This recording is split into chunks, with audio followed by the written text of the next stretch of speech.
What's up guys, ArchAngel Manga here, and this is my entry into Immortalium's 24-hour manga marathon. Same as what I did last year. I'm going to be doing this marathon in two 12-hour slots, as a whole 24 hours for me is just nigh impossible.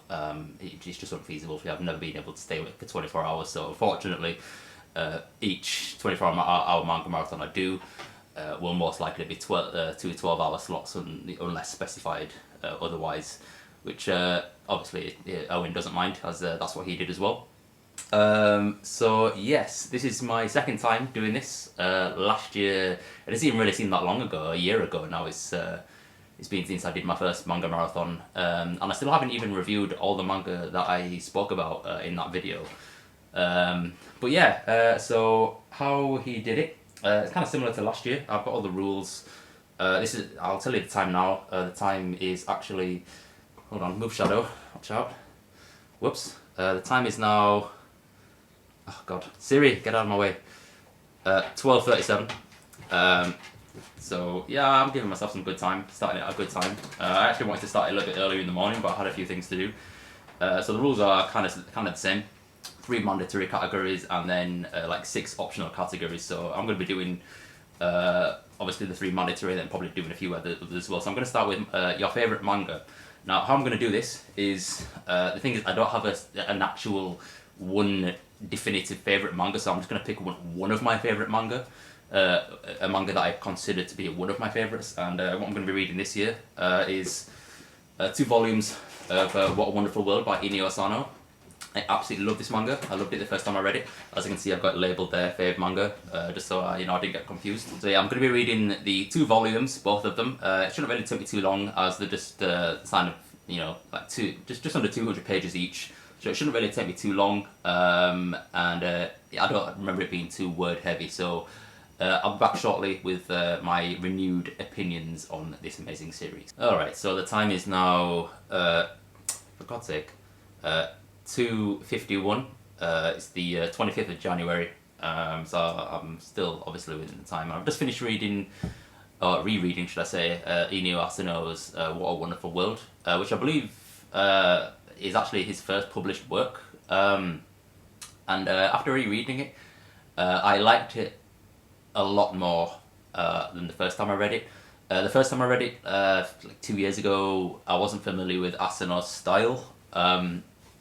And I just found it quite a little bit too quirky for my taste. And even though I absolutely loved it and regarded it as a favourite, but reading it the second time round, I've known what to expect. I've been more familiar with the characters and the way each short story connects with the next.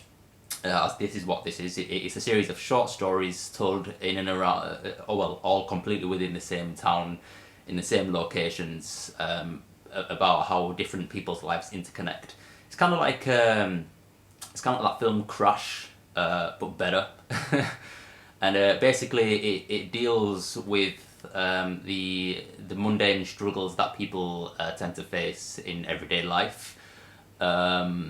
It's as I described it in my review a few years ago. It's at times a pessimistic outlook, but there's still a glimmer of hope and like a sparkle of light at the end of that tunnel for some people in certain cases. But it's a really visceral experience, and the characters that are portrayed in the series, in the story, are really endearing. There wasn't a story that I didn't like. I loved the way each story connected with the next, and how different they were, and the different struggles that people struggle with. Like bullying, suicide, the want to break free from just a normal standard mundane life in an office job, family bonds that have broken and are irreparable, young girls who get mixed up with gangsters, things like that. It's absolutely beautiful, and between each chapter there's just basically just textless panels illustrating how each story connects. As you'll have one character portrayed in the first story who's a musician, and then the next story will basically be like one of her bandmates and it'll shift focus to each different character. And even though the protagonist basically changes each chapter, because the stories are connected, you'll see other characters from previous stories recurring, as it will either be looking at one of their family members or one of their friends, or a bandmate or something like that, or a work colleague. So each character is connected very subtly. Sometimes the characters don't even know each other, but maybe they've walked past each other in the street. That becomes a connection to tell a new story. And the way it's done is just absolutely fantastic. And even though they're all short stories, because they're all set in the same town, there are very very deep rooted recurring themes in the series, and almost sort of an overarching plot to the story as it comes to its conclusion. And the way it does conclude it is very, very unusual, because it's set in a very realistic setting. It's set in everyday life, because it's a slice of life series. To see it shift into the supernatural was very, very, very unusual. Almost sort of like a narrative collapse, almost, where you're telling one story and then you just decide, and then the artisan house just decided to tell a completely different story in the last 2 chapters. I thought that was absolutely brilliant. I thought it was brilliant the first time, but I didn't really understand it. But rereading it the second time, I was more acutely aware of where the story ultimately was going to go, so I was able to anticipate it because I knew what was going to happen. And I definitely feel that Asana's work is definitely something you need to read twice. I'll probably give Solanin another read, as I didn't really like Solanin as much as I like this.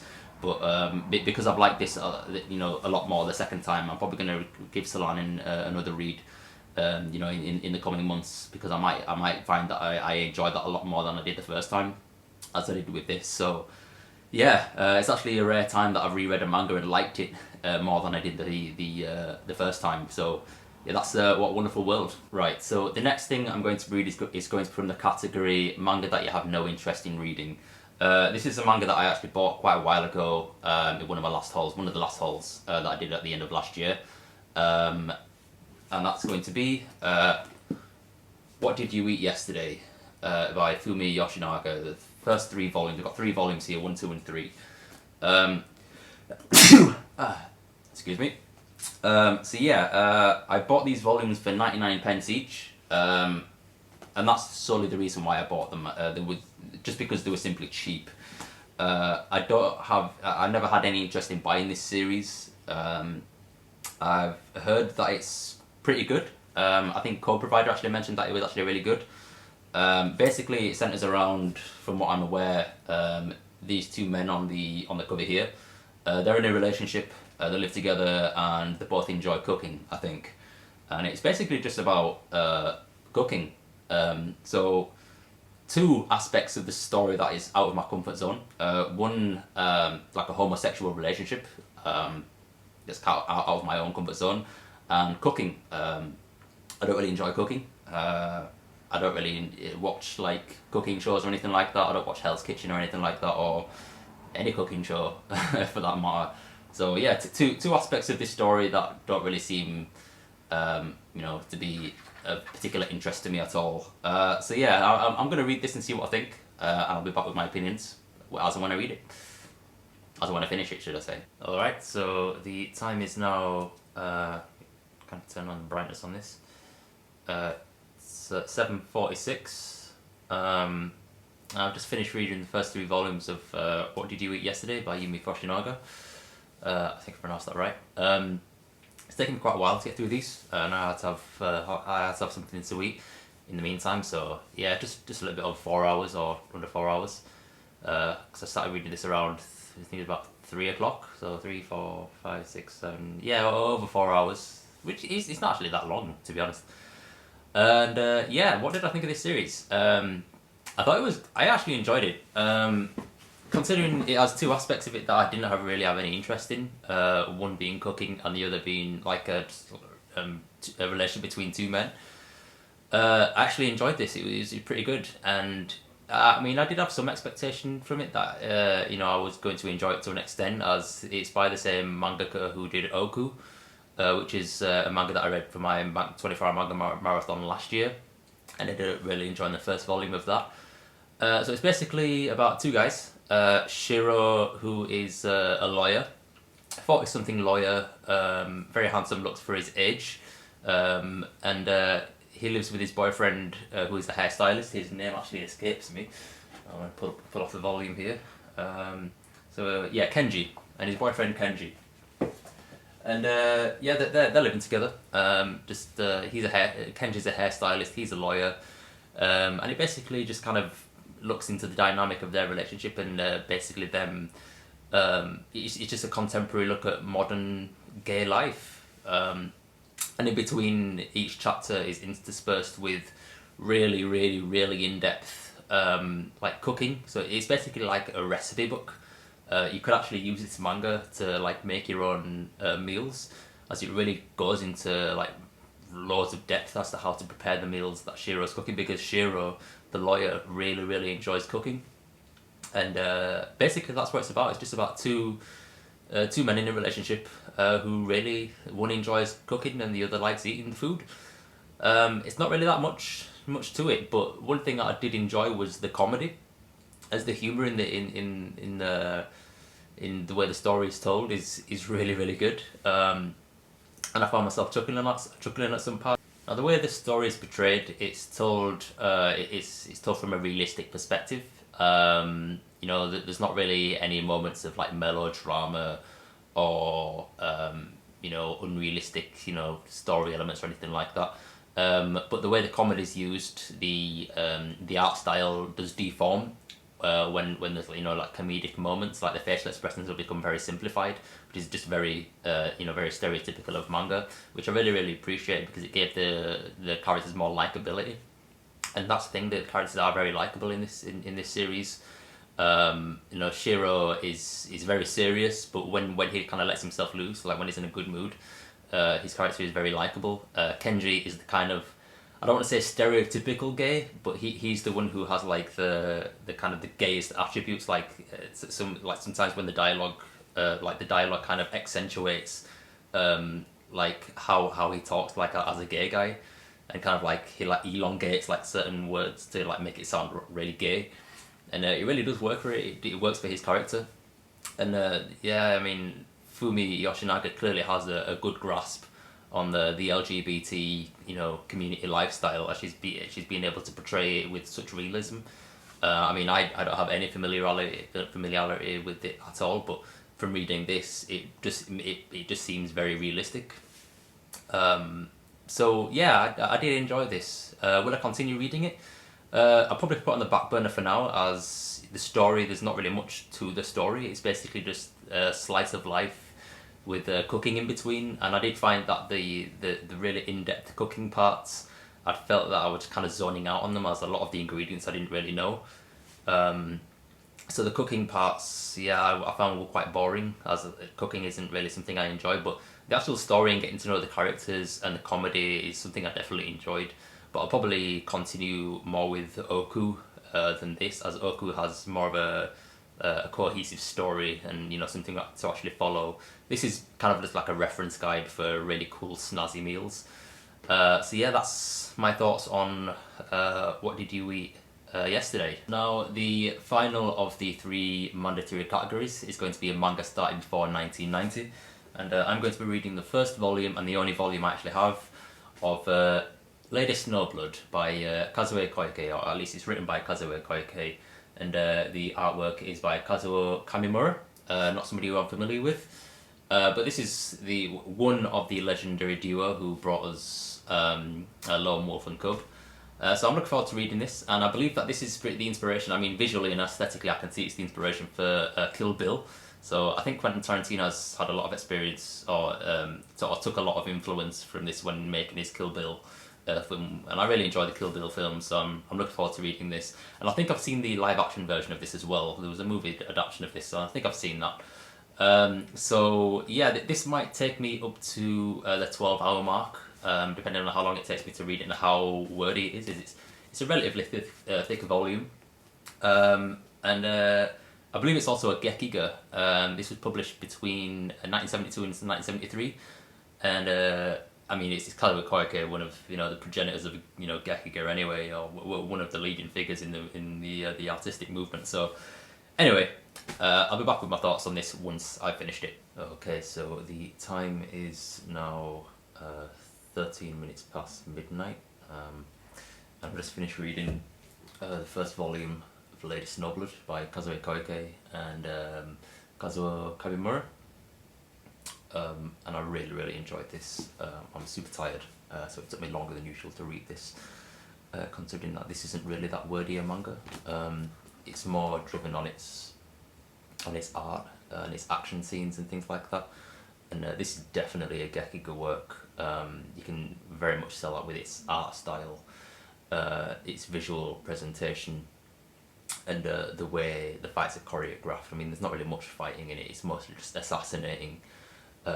So yeah, this manga centers around Oyuki Lady Snowblood, who you can see in the cover there, and she has been tasked by her late mother to get revenge, because basically she is the product. She was brought into the world after her father was murdered and her mother was raped. So her mother ended up killing one of the assailants, and her mother was sent to jail where she gave birth to Oyuki. So there's 3 more people that she's tasked Oyuki to kill. So now that Oyuki is grown up, she basically makes a living off of assassination, and each chapter in this story basically focuses on, like, you know, a new client that she's picked up and somebody that's hired her in order to get a job done, which is unrelated to her own goals. So it's basically just, I think this volume has basically just demonstrated her abilities and how she kind of goes around assassinating people. She doesn't just kind of going all guns blazing. She thinks of a plan. She goes undercover, kind of goes under different aliases, uses her own feminine wiles and general attractive aesthetic to basically, she's essentially like a modern day ninja. When I say modern, this is actually set in the turn of the century, so around like the 1890s in Japan. This manga, in terms of its genre, is categorized as a chanbara, which is basically a subgenre of the period drama genre. Basically, the chanbara is basically the Japanese equivalent to what like spaghetti westerns are in America. This is basically a sword fighting genre manga, and it's really good. I really like the flow of the manga, and when she comes to assassinate her targets, like the way the panels are arranged and the way like movement lines are portrayed is very Gekiga-esque. And yeah, I really much enjoyed this. Depending on whether or not I can get my hands on the other volumes, because I do believe this is a series that's now out of print, I may have to stop with this volume and just kind of keep this just for posterity's sake. I am hoping that I can get my hands on volume 2. Maybe at some point. I'm going to keep my eye on it because I would like to continue with this series. But after reading this is the first Kazuo Koike work that I've read. I'm definitely going to be picking up Lone Wolf and Cub as soon as I can. He's a very good writer. So yeah, that's my thoughts on Lady Snowblood. And I'm coming up to the 12-hour mark now. It's about 11 hours and 45 minutes since I started this. So I'm super tired. I've had something to eat. That's why it took me this long to read this one volume. I started this around like 7 o'clock or something. I can't remember. But yeah, I'm probably going to do the next 12-hour run tomorrow. Maybe start that at midday tomorrow. I'm going to hit the hay for now. After I've told you what I'm going to be reading next. In fact, no, I'll do that tomorrow. I'm going to hit the hay now. Hey guys, welcome to part 2 of my 24-hour manga marathon. I've got 12 hours left to go, and starting this a little bit later. It's currently 5 minutes past 1 in the afternoon, and I've decided the next thing I'm going to go with is the one volume series. So basically a manga where the entire story is told in one volume, and for that I'm going to be reading Kazuo Kato's Time Killers. Basically a series of short stories. I bought this a few years ago, about 2 years ago now, back when it first came out in 2014. And yeah, I think now's any good a time as ever to get into it. I love the the quality of the book itself is really, really good. It's very heavy for the, how short of a volume it is. Glossy pages, lots of colour pages. There's also a poster in this as well. So I'm looking forward to reading it. I've had a little bit of a flick through it. I can see there's some gorgeous art. So yeah, I'll be back with my thoughts of this once I've finished it. Okay, so the time is now 3:20, and I've just finished reading Time Killers by Kazuo Kato, and I really enjoyed it. It was good. Basically, obviously it's a series of short stories. The one that really stood out for me the most was the last story, as that is basically the prototype for what became her current series, Blue Exorcist. So I kind of got more of a feel of what that story is about and the characters that are involved in that series. And obviously with a series of short stories, it kind of gives me a general flair of how she is as a story writer anyway.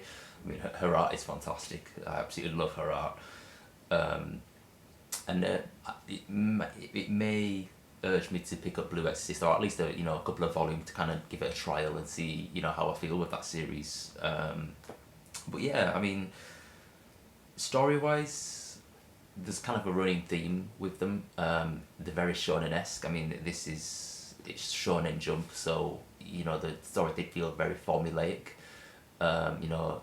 Really emphasizing friendship and believing in yourself and never giving up. So there was nothing particularly unique in regards to the storytelling. One thing that Kazuo Kato is really good at is character designs and world building, as some of the worlds that she takes us to, and just her imagination and her flair to be able to illustrate that through her drawings are just brilliant. I love her use of gouache acrylic colouring, as it gives it more of like it kind of veers it away from manga and more towards art. I mean, manga is art, but I mean art in the conventional sense. Let's try and pull out an example. There's a story in here called A Warrior Born of the Red Earth, and let's pull off an example. Basically, the whole thing is told in in colour, 6 pages. I think 5 or 6 pages of colour, and it's all coloured in gouache acrylic. So it looks more like Western comics. It has that that appeal to it, and especially with like the glossy pages and everything like that, and just the general high quality of the book. I felt like I was reading more of an American graphic novel, which I really enjoyed. So her world building, character designs, and just the way she designs her environments are absolutely fantastic. But the stories were nothing really to speak of, and it was quite nice because at the end, there's like author notes, and she fully admits and fully recognizes how some of the stories here she's embarrassed about, and the stories that she wrote when she was like in her 20s, when she was an up and coming artist and an assistant. So it's excusable. Obviously being published in Shonen Jump, it's you're kind of bound to the kind of formula of Shonen Jump published manga. So yeah, I mean, I'll be interested to check out more of her work, see what more she has to offer, and yeah, I'll probably pick up a few volumes of Blue Exorcist and see if I like it or not. So yeah, that's my thoughts on Time Killers. Really enjoyed this volume.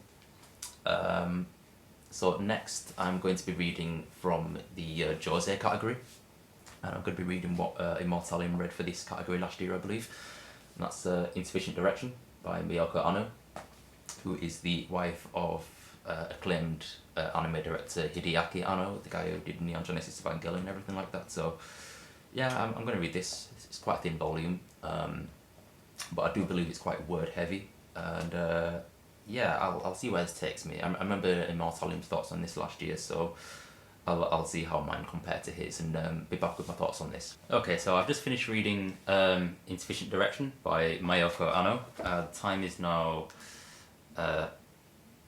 20 to 7. You can kind of see there. And this actually took me quite a lot longer than I expected.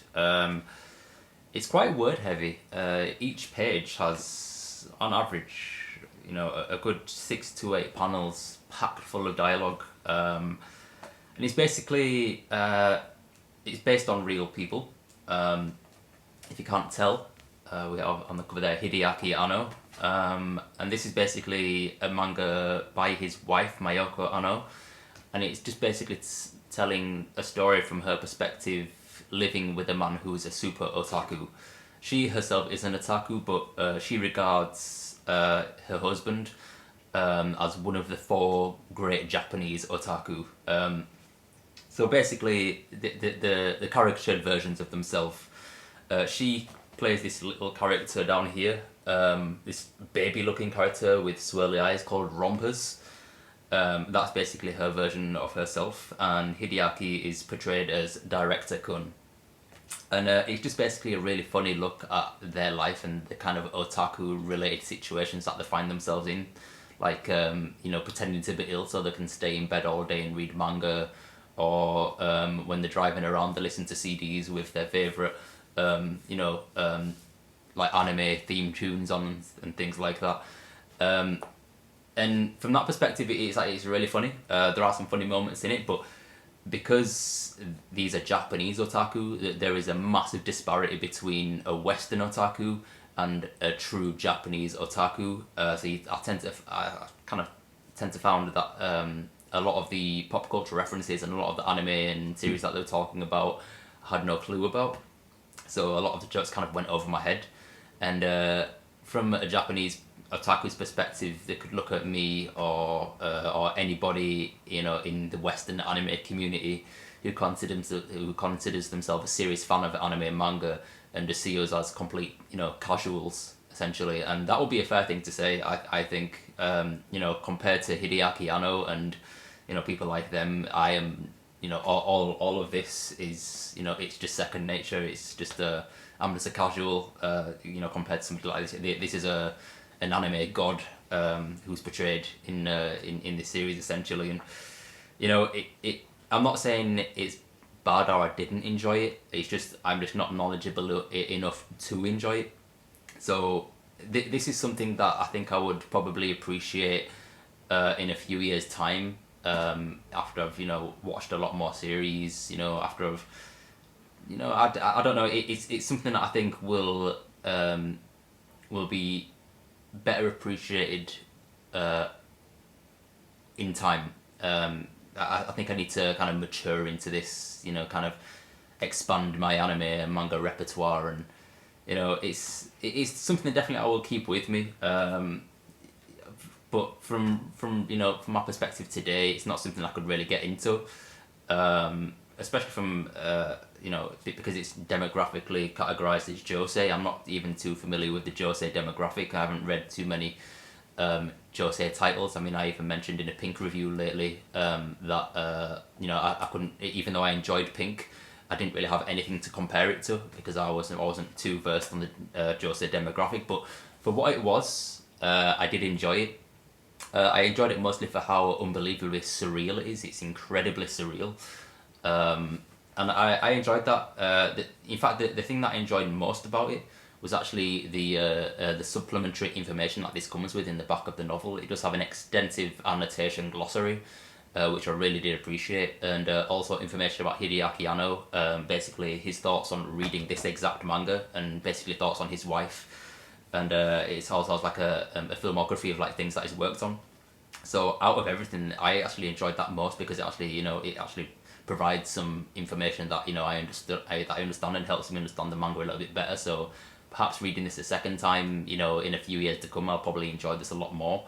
But for now, I'll probably shelve this and save it for another rainy day, as I kind of felt quite puzzled when I finished it. I enjoyed the general humour, but again, there's a massive disparity between Japanese otaku culture and Western otaku culture. So yeah, enjoyable for what it was, and I'll probably pick it up again in a few years to come. Right, so the next thing I'm going to read is for the Shigeru Mizuki category, and I'm going to be reading Nononba. As you can see there, I've got my little tag saying Shigeru Mizuki. I actually bought this off a friend a few years ago, about 2 years ago now, and it's just sat on my shelf. This is going to be the first Shigeru Mizuki title that I've picked up. I mean, it even says in the back here, the definitive work by acclaimed Gekigaka Shigeru Mizuki. And I think now is more of a good time than any, as recently, unfortunately, he just passed away a few months ago. So I'm going to be getting into his work posthumously, unfortunately. So it's, I don't know, it feels like quite a poignant time to be reading work from a mangaka who is so massively acclaimed and just recently passed. So yeah, I'll be back with my thoughts on this once I've finished it. Okay, so the time is now, I don't even know if you can see that. It's 17 minutes past 11 at night, and let me just try to turn down the brightness on this so you can kind of see. Maybe able to see better there. Yeah, there you go. And I'll just finish reading Nanonba by Shigeru Mizuki. It's taken quite a while to get through this. It's quite a thick book, and it's got a lot of detail in the art and text, and I'm kind of slowing down. I had to take a few breaks. I was getting a little bit tired. But yeah, this is the first Shigeru Mizuki work that I've read now. I've officially popped the cherry. The Shigeru Mizuki cherry, which sounds really weird. Probably not the greatest analogy I could use, but I actually really enjoyed this. And something I didn't know, it's actually an autobiographical piece of Shigeru Mizuki's childhood. And that's actually his version of himself on the cover there. And then we have the titular Nanonba. Nanonba is basically like a Buddhist. She's not really a priestess, but she kind of is. She's just like a spiritual monk kind of figure who lives in Shigeru's village, Sakai Minato, in like the early 20th century, obviously in his childhood. And basically, she's kind of like his grandmother figure. Like, they're not related, but she's like a really close neighbor of his. And she was basically the one who inspired Shigeru Mizuki to, become interested in yokai, basically spirits and ghosts and apparitions, and basically like really interested in folklore tales. And she basically, the career that Shigeru Mizuki has had, and the kind of impact, the exact impact that he has had on the manga industry, is all thanks to this one figure that he had growing up. And Nanonba, the title basically refers to, Nonon is basically what they're called Buddhist priests in that village, in that area, in Sakai Minato. And Ba is basically shortened down of Oba-san, which is Japanese for grandmother. So Nonon-san is what they used to call the Buddhist priests. And then the Ba is from Oba-san, so Nanonba is basically her nickname, which is translated roughly as grandmother Nonon. And she basically teaches Shigeru about different types of yokai.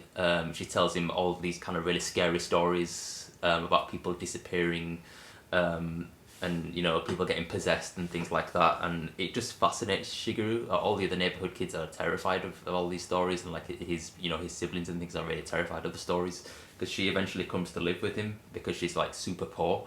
She gets to a point where she can't actually feed herself, so Shigeru Mizuki's mother agrees to basically take her on as like kind of like a housemaid sort of thing, and she basically just becomes part of the family. She becomes really responsible over over the main character, Shigeru himself, or they call him Shige as his nickname, shortened down version of his name. But each chapter is basically episodic. It deals with different types of yokai that Nanonba basically, teaches Shige. She basically tells him like a story, and somehow he ends up experiencing it himself, either through a dream or just through his kind of like recreation, like playtime and things like that.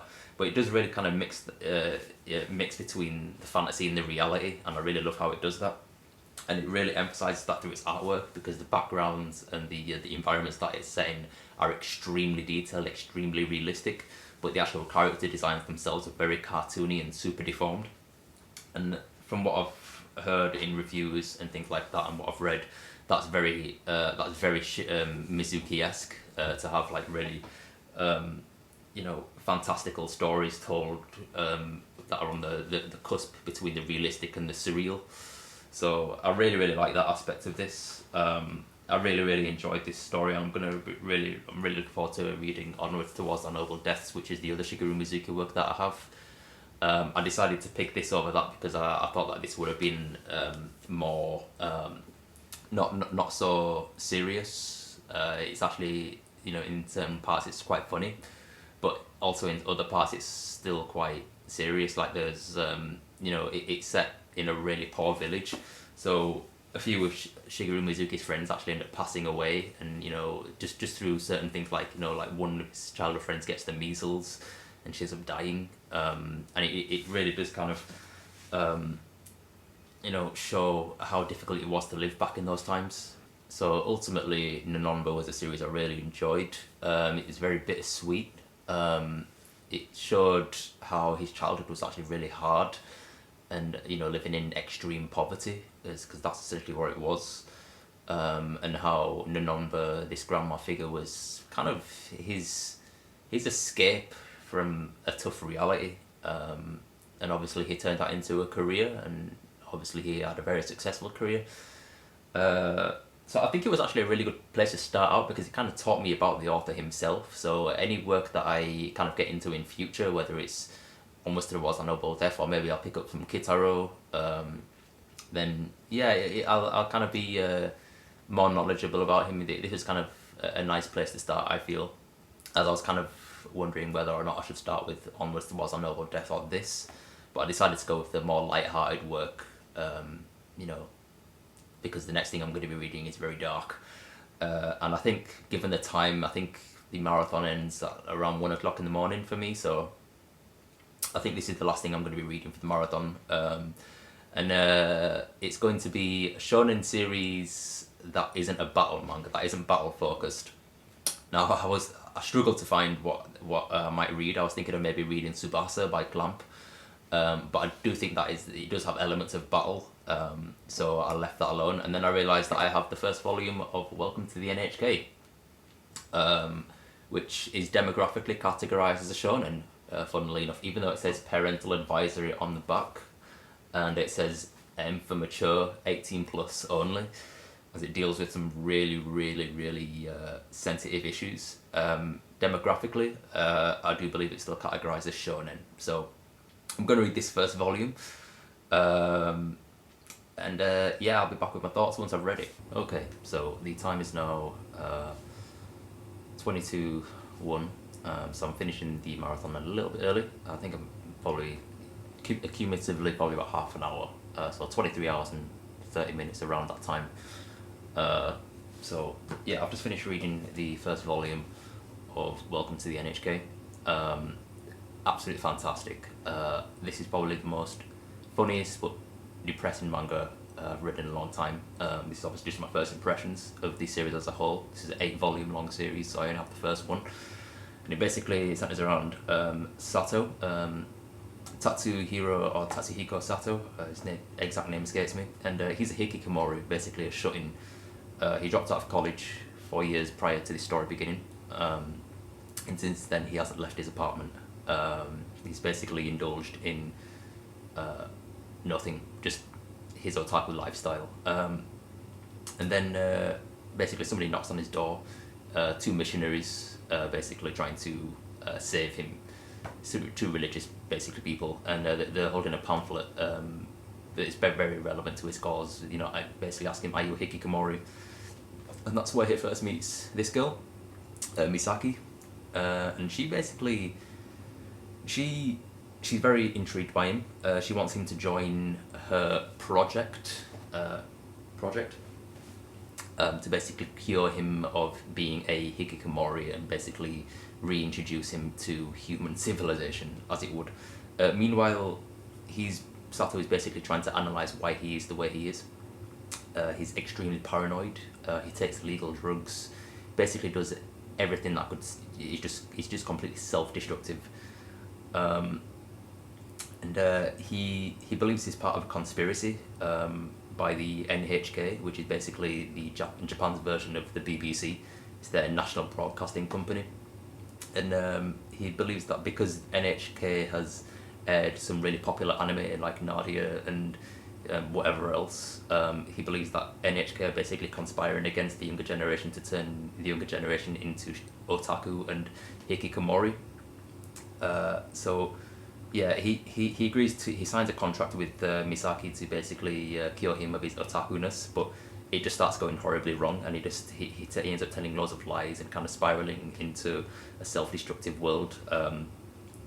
And basically this manga touches on some really real awkward issues. One noteworthy example is when he kind of gets involved with his neighbor, who's also an obsessive otaku, and they agree to kind of set up this company where they become like video game designers for like erotic visual novels, and for research he basically develops a Lolita complex, and it's really disturbing, really disturbing. So it's funny, it's told in a comedic way, and like the facial expressions and the artwork is, you know, it really accentuates that, but it's actually really dark. So I'm looking forward to probably watching the anime for this, and carrying on with the series and see where it takes me, because it deals with, it's basically a social commentary on what the youth in Japan today are like. Well, not all of them, but kind of like a subculture, I guess you could say. But yeah, it's a really real look. And even though it's a comedy, it's still very realistic. And it's kind of depressing.